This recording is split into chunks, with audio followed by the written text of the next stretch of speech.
Bismillahirrahmanirrahim. Assalamualaikum warahmatullahi wabarakatuh. Anak-anakku yang di sekolah dan yang di rumah, sehat semua yang di rumah? Yang di rumah sehat? Tolong kameranya di-on-kan ya. Oke, alhamdulillah sehat. Oke, ada sekian partisipan yang masuk semua berarti. Oke, untuk kesempatan ini kita akan masuk pada materi baru, yaitu tentang kesetimbangan ion dalam larutan. Coba yang di rumah perhatikan tulisan saya ini, kelihatan apa enggak?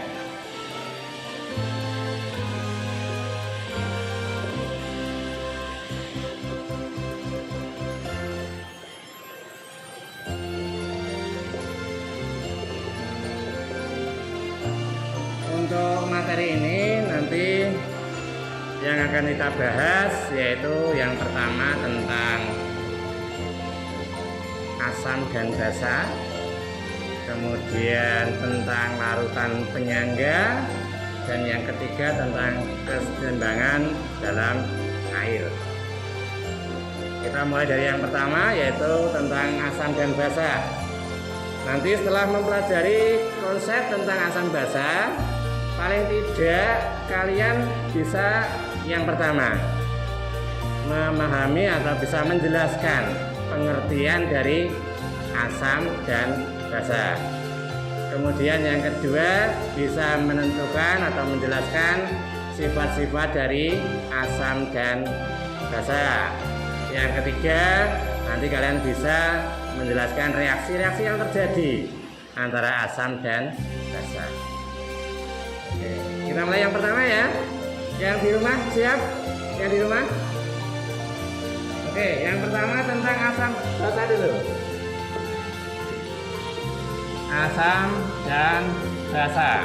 Kita awali dari pengertian. Oke, yang ada di kelas, barangkali ada yang mau menyampaikan tentang asam dan basa. Apa itu asam? Apa itu basa? Atau mungkin yang di rumah ada yang sudah membaca materinya? Asam sulfat atau H2SO4. H2SO4. Nah, contohnya. Nah, kalau kamu sudah bisa memberikan contoh, pengertiannya apa pengertiannya asam itu? Oke, yang di rumah barangkali ada yang mau menjelaskan? Isma, silakan Isma. Gimana Isma? Bisa diulang?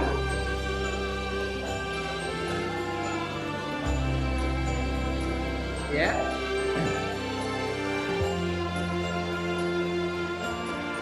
Oke, jadi kalau asam itu nanti akan menghasilkan, ya, asam akan menghasilkan ion H+. Kalau basa akan menghasilkan ion OH-. Lebih lengkapnya menurut Arrhenius, coba perhatikan yang di rumah ya. Menurut Arrhenius, yang dimaksud dengan asam adalah senyawa yang jika dilarutkan dalam air akan menghasilkan ion H+. Jadi prosesnya ini harus dilarutkan dalam air, ya, harus dilarutkan dalam air. Kalau saya ambilkan contoh misalnya HCl, hidrogen klorida. Hidrogen klorida kalau di kondisi normal pada suhu kamar, ya, pada suhu kamar itu bentuknya, wujudnya adalah gas. HCl pada suhu kamar wujudnya adalah gas. Contoh lagi ya. Oke, misalnya begini. Yang di rumah kelihatan nggak ini? Misalnya saya punya H2O liquid, saya reaksikan dengan NH3. gas, nanti menghasilkan NH4 plus aquo dan OH min aquo.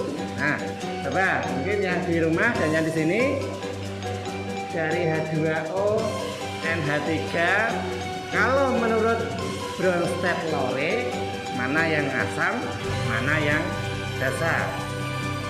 Sekalian kamu pasangkan mana asam konjugasinya dan mana basa konjugasinya. Silakan. Mungkin yang di rumah bisa dikerjakan di kertas, nanti bisa ditunjukkan di kameranya. Oke, ini adalah asam. Ya, kenapa? Karena donor proton. Ini disebut sebagai apa tadi? Apa? Sebagai basa konjugasi. Karena apa? Menerima. Sedangkan NH3 ini disebut sebagai basa. Kelihatan ya? Basa. Kenapa? Menerima atau akseptor proton, akseptor H+. Ya, OH min ini disebut sebagai asam konjugasi. Ya, gimana ya di rumah hasilnya? Bisa ditunjukkan di kamera. Oke, ya, oke, sip. Cukup ini. Nanti kalau perlu contoh lagi, silakan di referensimu banyak sekali. Kemarin dari materi dan link YouTube yang sudah saya share pada kalian, banyak soal di sana. Oke, untuk yang di rumah, karena ini waktu sudah habis, nanti kita lanjutkan pada pertemuan berikutnya, yaitu tentang pH, pangkat hidrogen. Oke, cukup. Oke, demikian untuk pertemuan pada kali ini. Jadi kita sudah mendapatkan konsep tentang asam basa menurut siapa tadi? Arrhenius, Bronsted-Lowry, terus Lewis. Oke ya, sudah kita bahas semua. Mudah-mudahan yang kita bahas ini tadi bisa dipahami dengan ya. Kalau nanti masih ada yang mau ditanyakan, silakan di share di WA group, tidak apa-apa, kita bahas bersama.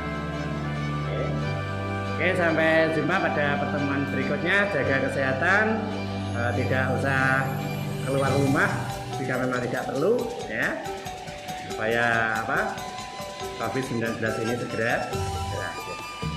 Demikian, mudah-mudahan memberikan manfaat untuk kalian semua dan yang di rumah. Akhirnya, terima kasih. Assalamualaikum warahmatullahi wabarakatuh. Waalaikumsalam.